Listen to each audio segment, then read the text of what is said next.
Hello everyone, welcome to अमगेट।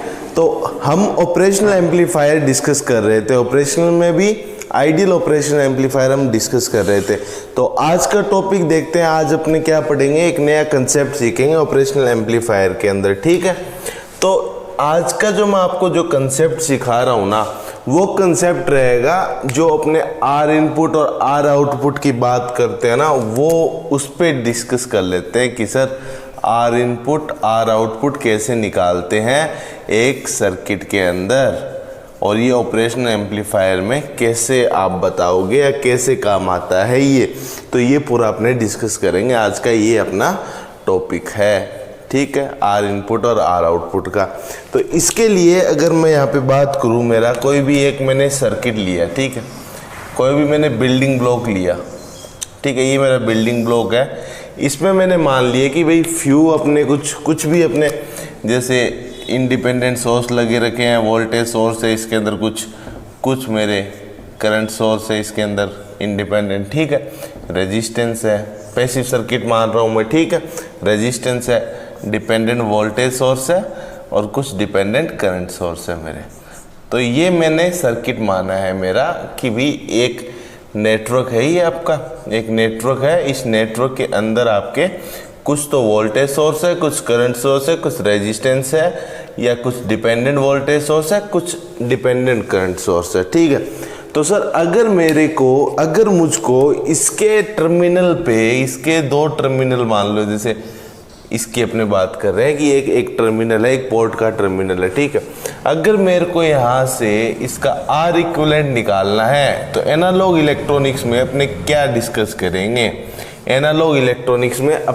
Discuss करेंगे, तो आपको पता है कि अगर ये कोई नेटवर्क है, अच्छा सबसे पहले अगर मैं बात करूँ, अगर ये वाला नेटवर्क मेरा लीनियर होता, अगर मैं लीनियर नेटवर्क की बात करता और आर इक्विवेलेंट की बात करता, तो आपको याद आ रहा है थेवेनिन पढ़ रखे है आपने, थेवेनिन इक्विवेलेंट सर्किट जब पढ़ते हैं अपने नेटवर्क के अंदर, उसमें कैसे निकालते हैं कि सर वोल्टेज सोर्स को अपने कर देते हैं शॉर्ट सर्किट और करंट सोर्स को अपने ओपन सर्किट कर देते हैं। ठीक है, तो इन दोनों को हटा देते हैं, फिर जो ये बचता है अपना, ये वाला जब केस आता है थेवेनिन के अंदर ये वाला जो केस आता है, लीनियर नेटवर्क है, ये वाला केस है, तो अपने वहाँ पे कैसे करते हैं, वहाँ पे एक अपने इसको डी एनर्जाइज है, इसको कोई एनर्जी नहीं मिल रही, तो वहाँ पे एक या तो 1 एम्पियर का वो लगा देते हैं, करंट सोर्स लगा देते हैं, या 1 वोल्ट के वोल्टेज सोर्स लगा देते हैं। बट यहाँ पे अपने एनालॉग में कैसे डील करेंगे, एनालॉग के अंदर अपने टेस्ट वोल्टेज से डील करेंगे। 1 एम्पियर से भी हो जाएगा, 1 वोल्ट से भी हो जाएगा, बट यहाँ पे मैं उसको कैसे लेके चल रहा हूँ, टेस्ट वोल्टेज सोर्स। जैसे इस टर्मिनल पे निकालना है तो मैंने यहाँ पे इस टर्मिनल के अक्रॉस एक टेस्ट वोल्टेज सोर्स लिया और यहाँ से करंट ऐसे जा रहा है IT। तो आर इक्विवेलेंट जो आएगा ना इसका, वो आएगा VT/IT। यही है, ऐसे ही करते हैं अपने थेवेनिन के अंदर, ऐसे ही करते हैं। ठीक है, और मैंने यहाँ पे भी समझा दिया अपने को कैसे करना है, एनालॉग में कैसे डील करना है। अब एनालॉग में ओपैम्प क्या है, ओपैम्प सर वोल्टेज एम्पलीफायर है। वोल्टेज एम्पलीफायर है तो वोल्टेज एम्पलीफायर का एक बिल्डिंग ब्लॉक बना हुआ। वोल्टेज एम्पलीफायर ऐसे ही बनता है। वोल्टेज एम्पलीफायर इसका क्या है, इनपुट टर्मिनल रहता है और एक आउटपुट टर्मिनल रहता है ना, 2 पोर्ट नेटवर्क है। अब एक बात बताओ, एक पोर्ट से एक इक्विवेलेंट, तो 2 पोर्ट से अलग अलग होंगे ना, इसीलिए अपने एनालॉग सर्किट्स में 2 आर इक्विवेलेंट की बात करेंगे। एक तो जो इनपुट टर्मिनल से देखेंगे उसको बोलते हैं R input seen from input terminal, discuss किया था ना वोल्टेज एम्पलीफायर में शुरू के लेक्चर में। और एक देखेंगे R output seen from output terminal. ठीक है, अब वोल्टेज एम्पलीफायर है तो इनपुट में क्या लगेगा, सर वोल्टेज सोर्स रहेगा, इनपुट में वोल्टेज सोर्स रहेगा। ठीक है सर, वोल्टेज सोर्स रहेगा क्योंकि वोल्टेज एम्पलीफायर है, तो यहाँ पे मैं इनपुट में जो सप्लाई दूंगा वोल्टेज ही दूंगा ना, क्योंकि गेन आना चाहिए, वो आउटपुट में वोल्टेज आनी चाहिए, इनपुट में वोल्टेज आनी चाहिए। तो जो इनपुट में जो सोर्स लगेगा मेरा, वो वोल्टेज सोर्स लगेगा। ठीक है, क्योंकि वोल्टेज चाहिए मेरे को, तो वोल्टेज सोर्स रहेगा। ठीक है, ये वोल्टेज मान लिया मैंने VS है और ये इसका रेजिस्टेंस RS है, ये वोल्टेज सोर्स है। अब इसके अंदर जो आर इनपुट जो आप बोलोगे ना, आर इनपुट वैसे क्या होता है, seen from input terminal. Input terminal पे क्या है, वोल्टेज सोर्स है सर, तो वोल्टेज सोर्स है मतलब R equivalent seen by the voltage source. अब इसके अंदर डेफिनेशन क्या हो जाएगी, R equivalent seen by the voltage source, या फिर सोर्स जो भी लगा हुआ है, ठीक है। तो यहाँ पे आर इनपुट क्या हो जाएगा, और वोल्टेज सोर्स ये पूरा है, ये इसका इंटरनल रेजिस्टेंस है वोल्टेज सोर्स का, प्रैक्टिकल वोल्टेज सोर्स। आइडियल होता तो सिर्फ वीएस आता। तो इसका आर इनपुट की डेफिनेशन क्या हो जाएगी, equivalent resistance seen by voltage source, ठीक है। वोल्टेज सोर्स कितना इक्विवेलेंट। अच्छा, आउटपुट में क्या लगता है, आउटपुट में सर लोड रेजिस्टेंस, लोड लगता है, कुछ भी लोड लगता है, ठीक है, ठीक है, लोड लगता है।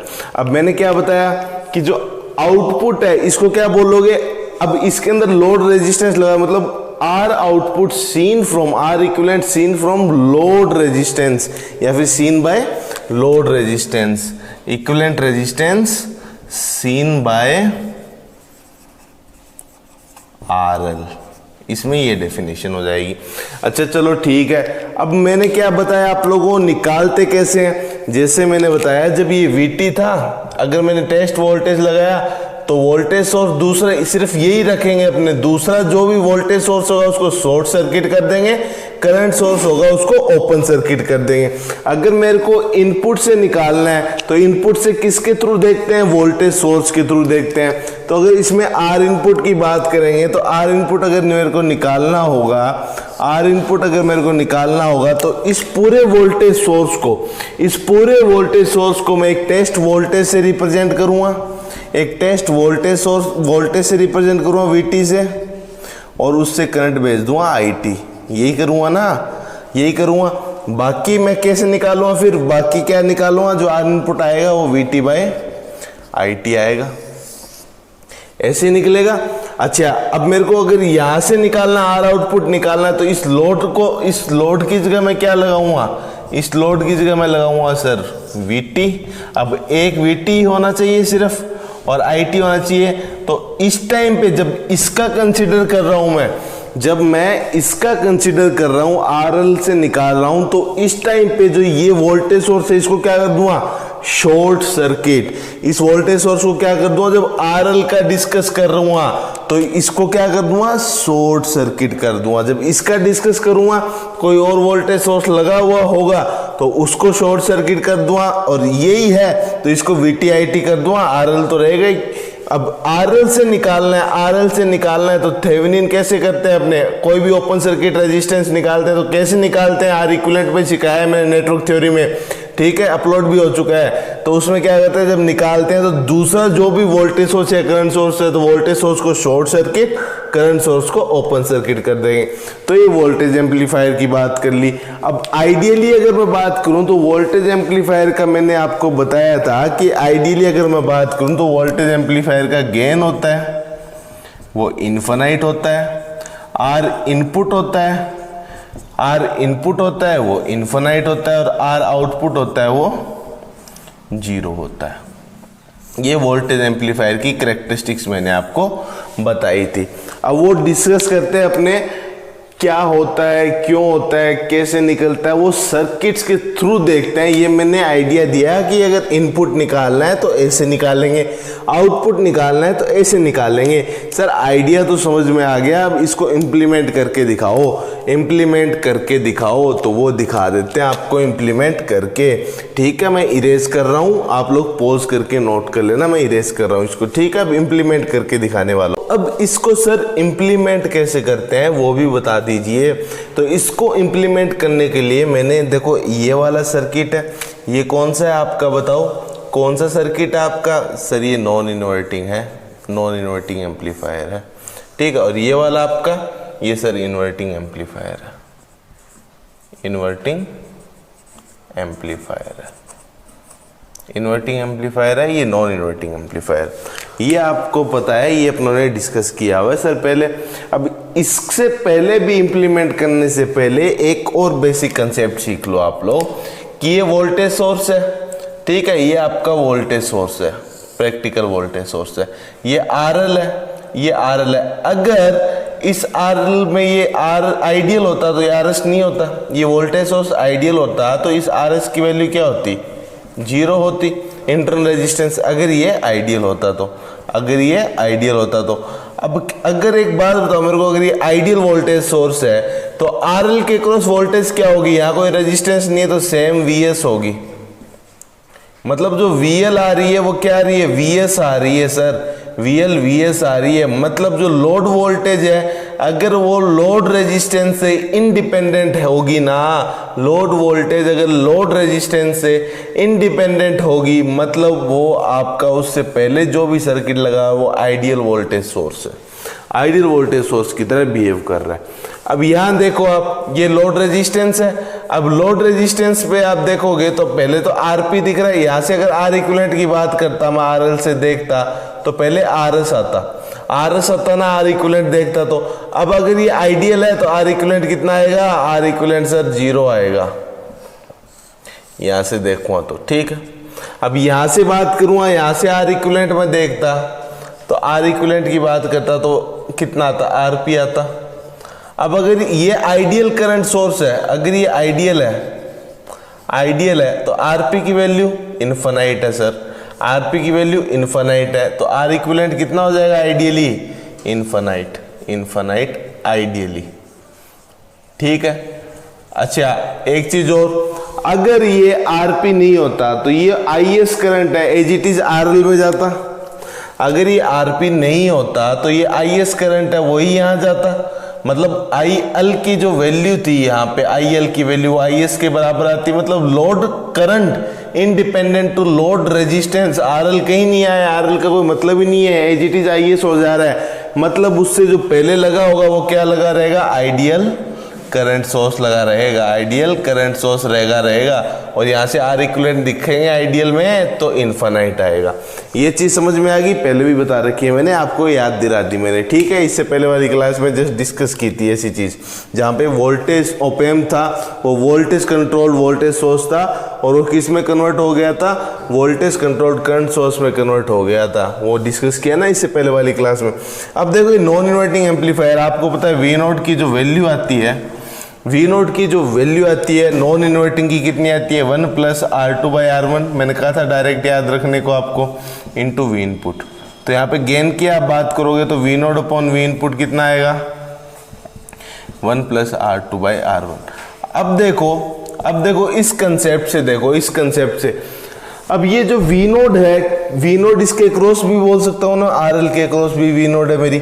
अब ये जो V0 है वो V इनपुट पे डिपेंड कर रही है, R2 पे R1 पे डिपेंड कर रही है, पर RL पे डिपेंड नहीं कर रही है, RL पे डिपेंड नहीं कर रही है। मतलब यहाँ पे जो आउटपुट में जो R इक्विवेलेंट निकालूंगा मैं वो कितना आएगा सर, क्योंकि RL पे डिपेंड नहीं कर रही, इससे पहले वाला आइडियल वोल्टेज सोर्स की तरह काम कर रहा है, आइडियल वोल्टेज सोर्स की तरह काम कर रहा है तो R आउटपुट कितना आएगा इसका, नॉन इन्वर्टिंग का R आउटपुट आपका 0 आएगा सर, 0 आएगा, ठीक है। और R इनपुट निकालना है, R इनपुट निकालने के लिए मैंने क्या बताया कि V इनपुट जो भी वोल्टेज सोर्स है उसको किस से रिप्रेजेंट कर दूंगा मैं, उसको VT से रिप्रेजेंट कर दूंगा, VT से रिप्रेजेंट कर दूंगा। और यहाँ से जो करंट जाएगा, यहाँ से जो करंट जाएगा मतलब ये करंट, ये वाला करंट, इसको इससे रिप्रेजेंट किया, IT हो जाएगा आपका, IT हो जाएगा। अब यहाँ पे करंट क्या जाता है, 0 जाता है सर, आइडियल ओप एम्प पे यहाँ से 0 जाता है। अब 0 जाता है तो IT की वैल्यू अगर 0 होगी, IT की वैल्यू 0 होगी तो R इनपुट निकालोगे VT/IT, ऐसे निकालना बताया था ना, VT/IT मतलब VT/0 यानी इनफाइनाइट। तो R इनपुट कितना आ गया इसका, नॉन इन्वर्टिंग का, इनफाइनाइट। और गेन कितना आ गया, 1 + R2/R1।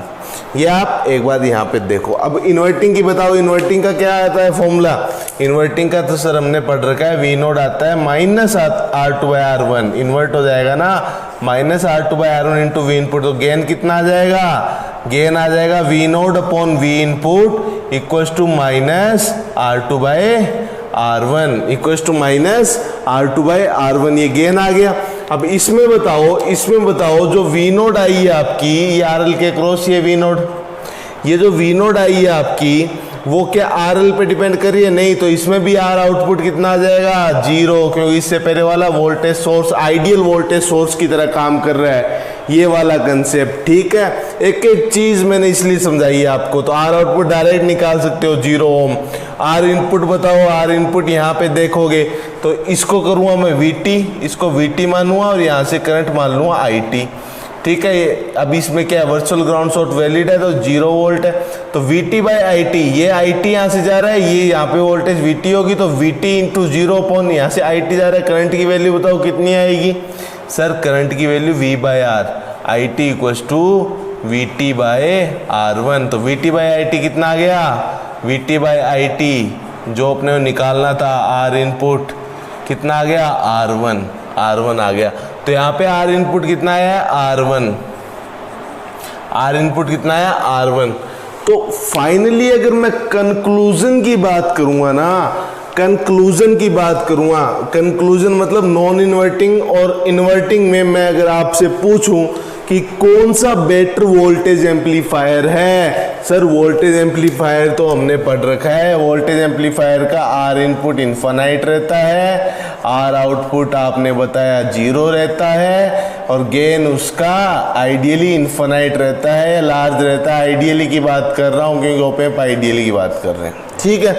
तो ये कंडीशन रहती है। तो इसमें देखो कौन सा बेटर काम करेगा वोल्टेज एम्पलीफायर की तरह। देखो R आउटपुट 0, चलो सर ये तो इसके लिए सही है। R आउटपुट 0, दोनों ही सर, दोनों ही सेटिस्फाई कर रहे हैं। R इनपुट इन्फिनाइट, ठीक है। R input R1 sir, R input R1, चलो R1 सर क्या पता बहुत लार्ज होगा, ठीक है, लार्ज वैल्यू होनी चाहिए, ये हो गया। बट अगर R इनपुट आपका लार्ज हो गया यहाँ पे, अच्छा गेन यहाँ पे अगर मैं बात करूँगा तो R इनपुट इन्फिनाइट हो गया। R इनपुट आपका इन्फिनाइट है और गेन क्या आएगा यहाँ पे? गेन आप देखोगे तो इन्फिनाइट आ जाएगा आपका, गेन आपका इन्फिनाइट आ जाएगा। अगर इनपुट रेजिस्टेंस आपका इन्फिनाइट है और इसका गेन वेरी लार्ज इन्फिनाइट आ जाएगा, ठीक है सर, ये बात आ गई। बट यहाँ पे आप गेन की अगर बात करोगे, क्योंकि ये इन्फिनाइट हो गया, बट यहाँ पे जब आप गेन की बात करोगे, यहाँ पे तो आप R1 में आ रहा है ना, R इनपुट आपका R1 में आ रहा है। तो यहाँ पे गेन की जब बात करोगे आप, यहाँ पे गेन की जब बात करोगे R1 बढ़ेगा मतलब गेन क्या होगा? गेन R1 बढ़ा है मतलब गेन कम होगा, R1 बढ़ा है मतलब गेन क्या हो जाएगा? कम हो जाएगा, मतलब गेन बढ़ नहीं पाएगा R1 बढ़ने पे। यहाँ पे तो इनपुट रेजिस्टेंस इन्फिनाइट था तो गेन लार्ज आ गया आपका, बट यहाँ पे इनपुट रेजिस्टेंस R1 के बराबर आया है। अगर इनपुट रेजिस्टेंस R1 के बराबर आया, अगर इनपुट रेजिस्टेंस इस कंडीशन से मैं मैच करूँगा कि वेरी लार्ज R1 की वैल्यू बढ़ाऊंगा तो गेन कम हो जाएगा। मतलब इन दोनों के बीच में ट्रेड ऑफ दिख रहा है आपको, एक दूसरे को कैंसिल आउट नहीं कर रहे हैं, एक दूसरे को मतलब एक बढ़ रहा है तो दूसरा घट रहा है, ये कंडीशन सेटिस्फाई नहीं हो पाएगी। अगर एक को बढ़ाऊंगा तो दूसरा घट जाएगा, दूसरे को बढ़ाऊंगा तो पहला घट जाएगा, तो ये कंडीशन सेटिस्फाई नहीं हो रही, ट्रेड ऑफ हो रहा है। मतलब बेटर वोल्टेज एम्पलीफायर की अगर बात करूँ इन्वर्टिंग और नॉन इन्वर्टिंग में, तो नॉन इन्वर्टिंग आपका बेटर वोल्टेज एम्पलीफायर होगा। इसलिए नॉन इन्वर्टिंग को ही लेके चलते हैं अपने ओप एम्प में, ज़्यादातर चीज़ें नॉन इन्वर्टिंग एम्पलीफायर को लेके चलते हैं। तो ये इसके पीछे का रीज़न था। R इनपुट R आउटपुट कैसे निकालते हैं वो भी बताया। चलो एक सर्किट में अपने और देख लेते हैं कैसे निकालते हैं, फिर आज का लेक्चर कंक्लूड करते हैं। अगले लेक्चर में फिर अपने नया टॉपिक स्टार्ट करेंगे इसका, ठीक है। तो एक और क्वेश्चन देख लेते हैं, आप उससे भी आइडिया हो जाएगा, पूरा ब्रीफ आइडिया हो जाएगा कि R इनपुट और R आउटपुट सर कैसे निकालते हैं। तो ये मैं इरेज कर रहा हूँ, आप लोग पॉज करके नोट कर लेना। तो बेटर वोल्टेज एम्पलीफायर कौन सा सर? नॉन इन्वर्टिंग, ठीक है, क्योंकि ये इस कंडीशन को, वोल्टेज एम्पलीफायर की कंडीशन को सेटिस्फाई कर रहा है पूरी तरह से, ठीक है।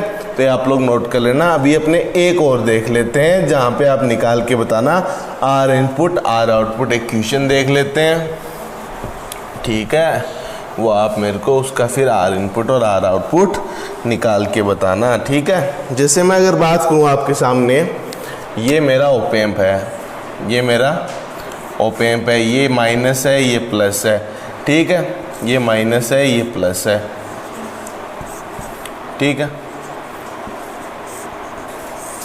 ये बात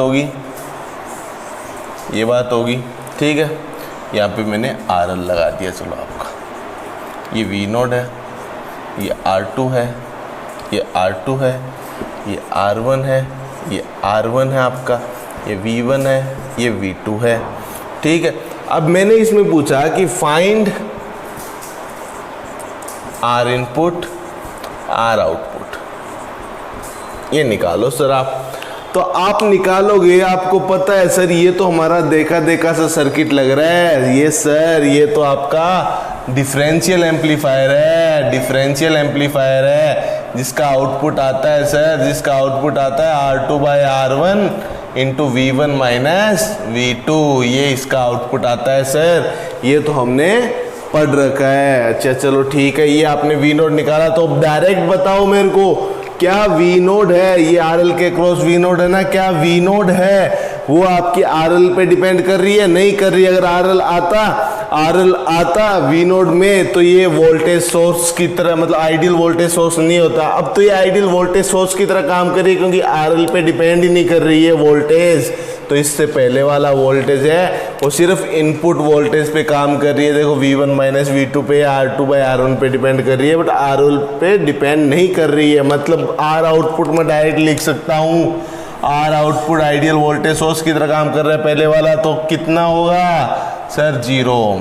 R आउटपुट डिफरेंशियल सर्किट का, डिफरेंशियल एम्पलीफायर सर्किट का 0। अच्छा आर इनपुट सर आपने बताया जो भी इनपुट है उसके बीच में VT मानो और करंट IT मानो। अब ये नेगेटिव फीडबैक है तो वर्चुअल ग्राउंड शॉर्ट वैलिड है, तो यहाँ पे वर्चुअल शॉर्ट कर दिया मैंने। यहाँ पे करंट IT है, ये करंट IT है, तो इस लूप का करंट भी IT होगा, इस लूप का करंट भी तो IT होगा आपका, क्योंकि यहाँ पे वर्चुअल शॉर्ट है तो ये पोटेंशियल सेम मान सकते हैं अपने। तो ये लूप बन गया, तो यहाँ से आप देखोगे तो VT/IT निकालोगे, इस लूप में कितना आएगा 2R1, VT/IT निकालोगे तो 2R1, मतलब VT/IT यानी R इनपुट 2R1 आ गया। R इनपुट अगर 2R1 आ गया तो वोल्टेज एम्पलीफायर की तरह ये कैसे अच्छा काम करेगा या नहीं करेगा बताओ सर। R इनपुट ज़्यादा होना चाहिए, R इनपुट ज़्यादा होना चाहिए, तो मतलब R1 ज़्यादा होना चाहिए। R1 ज़्यादा होगा तो V नोड क्या हो जाएगा, V नोड कम हो जाएगा, तो यहाँ पे भी ट्रेड ऑफ आ गया। तो डिफरेंशियल भी अच्छी तरह से काम नहीं करेगा, डिफरेंशियल भी अच्छी तरह से काम नहीं करेगा, क्योंकि एक बढ़ रहा है तो दूसरा घट रहा है। तो बेटर वोल्टेज एम्पलीफायर जो आज अपने 3 डिस्कस किए उनमें से कौन सा था, हमेशा याद रखना non inverting amplifier is the better voltage amplifier. इसलिए सारी एप्लीकेशन उसी से डील करते हैं अपने ऑप एम्प की, ठीक है। तो ये रीजन था आज का टॉपिक पढ़ाने का मेरा कि भाई नॉन इन्वर्टिंग को ही बेटर वोल्टेज एम्पलीफायर क्यों मानते हैं। आई होप आपको आर इनपुट आर आउटपुट का कंसेप्ट समझ में आया होगा। सारी एनालॉग में अपने को आर इनपुट आर आउटपुट ऐसे ही निकालना है, टेस्ट वोल्टेज मान के, टेस्ट करंट मान के, ठीक है। तो ऐसे ही चलना है, ठीक है। तो आज के लेक्चर में अपनों ने आर इनपुट आर आउटपुट का कंसेप्ट सीख लिया। अगले लेक्चर में नया टॉपिक देखते हैं आइडियल ऑप एम्प का, ठीक है। Thank you, have a good day.